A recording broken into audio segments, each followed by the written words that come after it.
Where are you and your divine counterpart on the awakening spiral?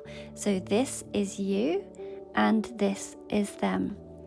So Spirit, for the viewer, may we have a look where the viewer is on their awakening spiral. So now this isn't about where you are in the 3D, about who's reaching out, who's pulling away. This is about where your souls are right now on the path of awakening. We have got you showing up as the King of Pentacles. May we please have a look for the viewer's person, the person that the viewer is thinking about. Where are they on their awakening spiral? So awakening is not linear. It is more like a coil, a spiral. And you might be working through different lessons, but still rising toward the same center. What do we need to know? They are definitely coming in a little bit slower with this Knight of Pentacles. Right away, what I love about this is that you're both showing up as the same suit. You're both court cards. And this shows that you're carrying the same frequency and you're working on the same soul themes. So to me, this is not about disconnect. This is about alignment at different stages of embodiment. With you showing up as the King of Pentacles, this tells me that you've stepped into mastery, especially when it comes to grounding your energy and cultivating abundance and committing to your path. You've likely been doing the inner work for some time, and now you're in this space of I'm getting embodiment. So this is where your growth is being lived, not just understood. And your counterpart is showing up as the Knight. Now that doesn't necessarily mean that they're behind. It just means that they're still in motion. They're still building something meaningful at their own pace. The Knight of Pentacles is very loyal, very methodical and intentional, and they are moving slowly, but they are moving. And this is where that spiritual metaphor is so powerful, that you are not separate stories, you're in the same cycle, you're just rising through it differently. Now I'm going to talk about some of the symbolism behind this particular Knight of Pentacles because to me it is very intriguing. But I would like to remind you that this is a collective reading and therefore this reading is not going to resonate with everybody, and that's perfectly okay. It isn't meant to. If you would like to have your own private reading, there is a link in my bio where I can offer a same-day reading.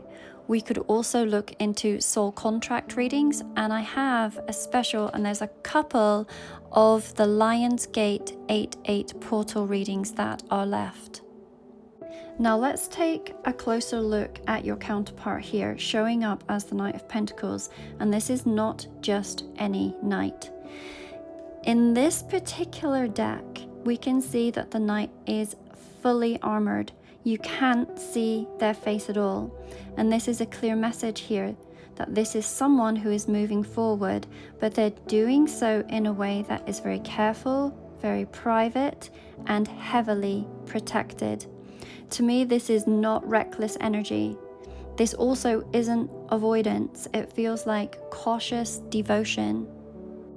They are showing up, they are doing the work, but they're doing it quietly, behind the scenes, and there's layers of emotional and energetic armor, likely because they've been through something that taught them to protect their heart and to move with intention.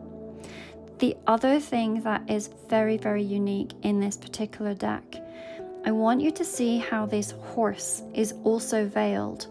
Can you see that behind the front legs, everything is covered? And this tells us something even more revealing, that there is a past that might be hidden, not just from you, but possibly even from themselves. So this veil, it could represent unprocessed emotions or unresolved cycles or memories that they are not ready or able to fully confront. We can see that the front of the horse is uncovered, the legs, the chest, And that means that despite this guardedness, this person is actually facing the future. They are moving, even if slowly, towards something more grounded. They're just bringing their armor and their veils with them as they go.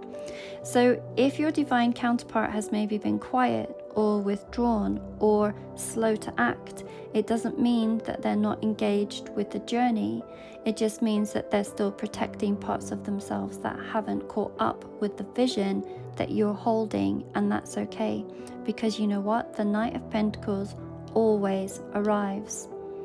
He might be the slowest of all of the knights, but he is also the most devoted and the most loyal and the most rooted in long-term transformation.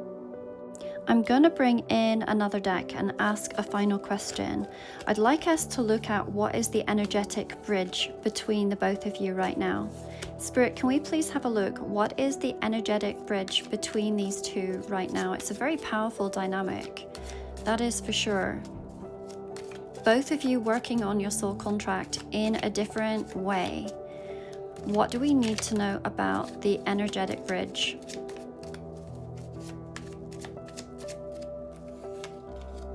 We've got the strength. Well, I love that. In this particular deck, they show the strength card as the femur bone. And the femur bone is the strongest bone in the human body, the bone that is least likely to break.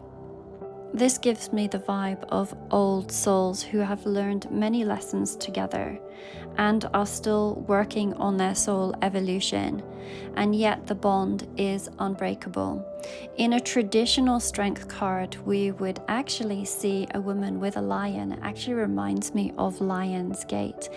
But above them, you would see the figure 8 on its side, the infinity symbol. So it feels like you have a soul contract that you have been working on for many, many lifetimes. So this speaks directly to the soul bond between you and your counterpart. It's not fragile. It's not fleeting. This is the kind of connection that endures and that holds weight, even when everything else is stripped away. And the other things that I'm really noticing about this particular deck, we have the ivy, and the ivy wrapped around the bone. So ivy is known for its tenacity. It climbs, it clings, it finds a way to grow even through the cracks. And this feels like a soul thread that weaves through time and through cycles and through separation and silence. And ivy doesn't give up, it adapts and it binds, and it knows how to survive even in very unlikely places. And when it comes to snapdragons, as a child I used to absolutely love these flowers, but they talk about truth and resilience and rebirth. So their name alone evokes fire and protection, yet the bloom that they create is very delicate and beautiful in form. And this really tells me that the connection between you and your counterpart is being strengthened now, not by force, but by grace, with this very quiet internal power, a sacred resilience that holds even when words aren't spoken or actions feel delayed. So the connection between you, it feels like something incredibly rooted and ancient and alive. Something that can bend without breaking and can grow even in stillness. This is a very beautiful bond. Once again, for those of you that would like your own private reading, there is a link in my bio, and you will see the majority of my tarot readings here. Unfortunately, I haven't been able to upload my Lionsgate or my August readings here, but if you were to click on any of them, it would take you to my website where you would be able to find them. I have a number of them on special offer. And for those of you that have ever felt called to learn tarot, I do offer a beginner's and an intermediate tarot course. This is an online course that can be completed in your own time. And upon completion, there is the opportunity for you to receive certification.